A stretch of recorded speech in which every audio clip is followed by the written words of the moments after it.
Hello and good morning. Welcome to Precision TV. Breaking news in Israel this morning. President Biden meets with Prime Minister Benjamin Netanyahu amidst a conflict spiraling out of control and with a backdrop of a cancelled meeting in Jordan with Arab nations. It seems like my analysis on the outcome of this war could not have been soon enough. Many things that have been said are already becoming apparent. The flames are spreading, and more flames are being lit across the Middle East. It seems that no one is capable or willing to stop this march to a precipitous, devastating war. It seems that in some respects, the United States does not command the respect as the leader of the free world that it once did. Has its power and influence diminished in the Middle East, with attempts at diplomacy and meetings being cancelled? That is not a good look.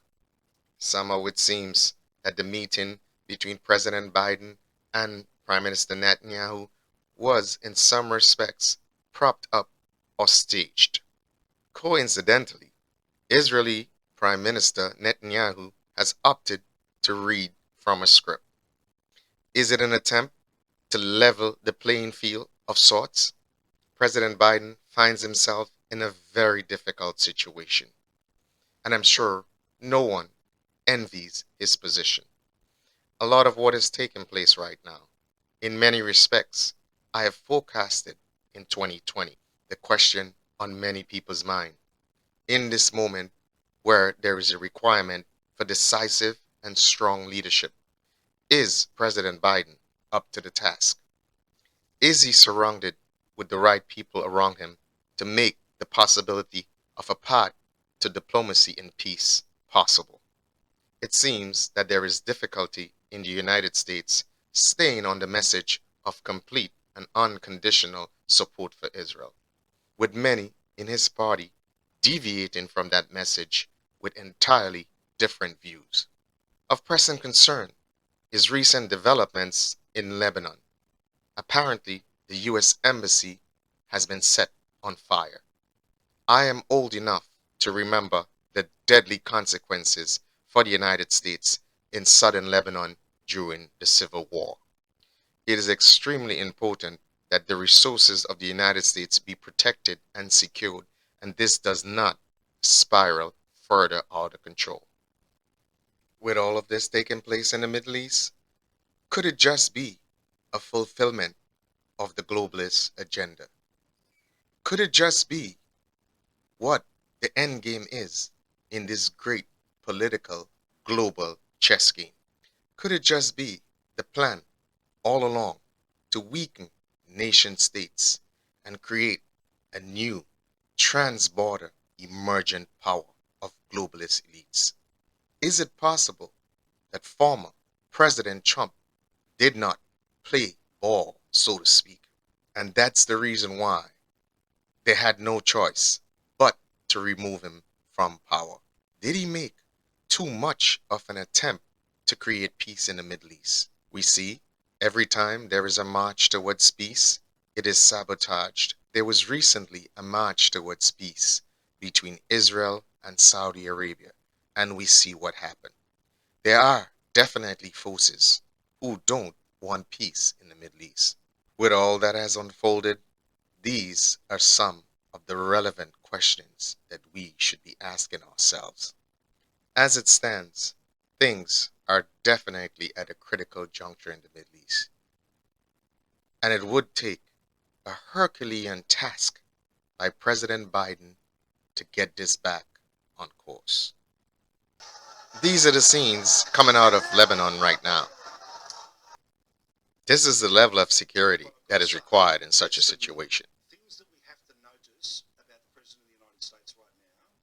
Everybody is on edge. Everyone is appealing to President Biden to put some sort of pressure on Israel to stop. And the problem is, I think he's in a very difficult situation. I don't think he has the will, and I don't think that he has the ability to tell Israel what to do. I feel that Israel might be having a conversation with him from a position of strength, and sadly, I don't think that he can show the required leadership that is needed in such a moment. Take a look at the response of Prime Minister Netanyahu. Do you actually believe that this is someone that Benjamin Netanyahu is going to listen to? It breaks my heart. It breaks my heart. And I'm not happy about this. I am not happy about this at all. But if this was a situation where President Trump would have told Netanyahu that you need to be a little more careful and considerate in how you orchestrate this assault, I guarantee you that he would have immediately understood what that meant. And, and truthfully, I just can't help but believe that this was entirely part of the ultimate agenda. And I believe this was carefully orchestrated to weaken the projection of power by the United States so that the people who have their agenda at heart can get it done without the United States showing leadership on global matters. Call me conspiratorial, but I also believe that the conflict that's taken place in the East between Ukraine and Russia is also another attempt to sabotage and to weaken the power of Russia.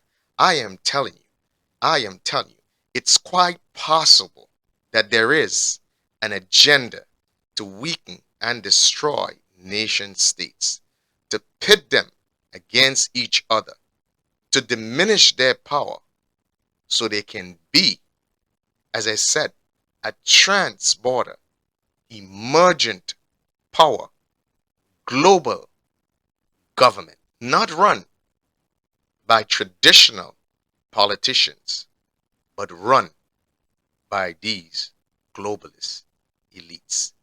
That is their ultimate aim. And on that note, we're going to end it here. There's lots of food for thought. You think about it. Tell me what you think. And tell me where you think we're heading. Again, this is Precision TV. I am your host, Hanovi. Please subscribe, share, like, and comment. And we sure to respond to many of those. Have a great day. Stay woke, not in the traditional sense, but truly stay woke.